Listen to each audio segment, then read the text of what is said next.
நம்ம இன்னைக்கு எங்கே வந்திருக்கோம்னு பார்த்தீங்கன்னா, செஞ்சியில் இருக்கக்கூடிய வெங்கட்ராமன் கோயிலுக்கு தான் இன்றைக்கி நம்ம வந்திருக்கோம். சுமார் 1000 தூண்களை உடைய மண்டபம் இது. இந்த கோயிலுடைய ராஜகோபுரம் பார்த்தீங்கன்னா சுமார் 100 முதல் 130 அடி உயரம் கொண்டது. இந்த கோவில் பார்த்தீங்கன்னா 16ஆம் நூற்றாண்டில் கட்டப்பட்ட மிகப்பெரிய கோயில். இந்த கோயில் யாரால் கட்டப்பட்டதுன்னு பார்த்தீங்கன்னா முத்தையாலு நாயக்கன் அவர்களால் கட்டப்பட்டது. பிரெஞ்சு ஆட்சியின் போது கவர்னர் டூப்ளிக்ஸ் சிலையின் பீடத்தை அமைப்பதற்காக இக்கோயிலில் உயர்ந்த ஒற்றை தூண்களை பாண்டிச்சேரிக்கு எடுத்து சென்றுள்ளனர்.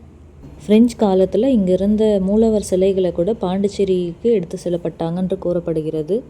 தற்போது இந்த 1000 தூண்களுடைய மண்டபத்தில் 867 தூண்கள் மட்டுமே தற்போது இந்த மண்டபத்தில் காண முடியுது நம்மளால்.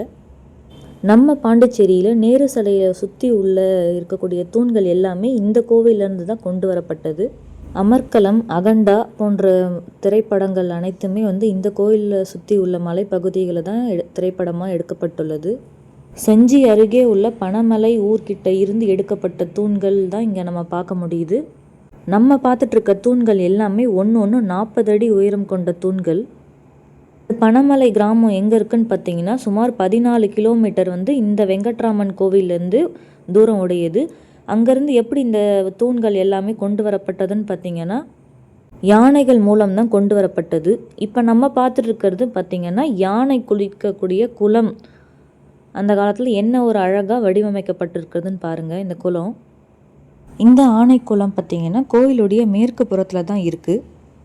இந்த கோயிலை சுற்றி பார்த்திங்கன்னா நமக்கு மலைகள் நம்மளால் காண முடியும். அந்த மலைக்கு மேலே நம்மளால் நிறைய மண்டபங்கள்லையும் காண முடியும் நம்மளால். இந்த கோயிலில் பார்த்திங்கன்னா நிறைய உடைக்கப்பட்ட தூண்கள் நம்மளால் நிறைய காண முடியும்.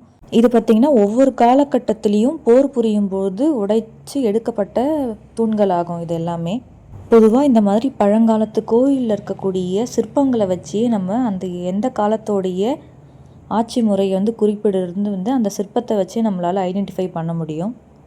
அது மட்டும் இல்லாமல் அவங்க பயன்படுத்தக்கூடிய ஆயுதம், கிரீடம் மற்றும் அவங்க பயன்படுத்திய உடைகளை வச்சுமே நம்மளால் ஈஸியாக ஐடென்டிஃபை பண்ணிக்கலாம் அவங்க எந்த காலத்தில் ஆட்சி புரிஞ்சாங்கன்றது.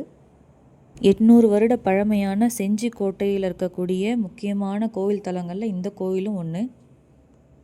மறக்காமல் செஞ்சு போனீங்கன்னா இந்த கோவிலுக்கு போய் விசிட் பண்ணிவிட்டு வாங்க. இந்த வீடியோ உங்களுக்கு பிடிச்சிருக்கோன்னு நினைக்கிறேன். லைக் பண்ணுங்கள், ஷேர் பண்ணுங்கள், மறக்காமல் எங்கள் சேனலை சப்ஸ்கிரைப் பண்ணுங்கள். தேங்க்யூ ஃபார் வாட்சிங்.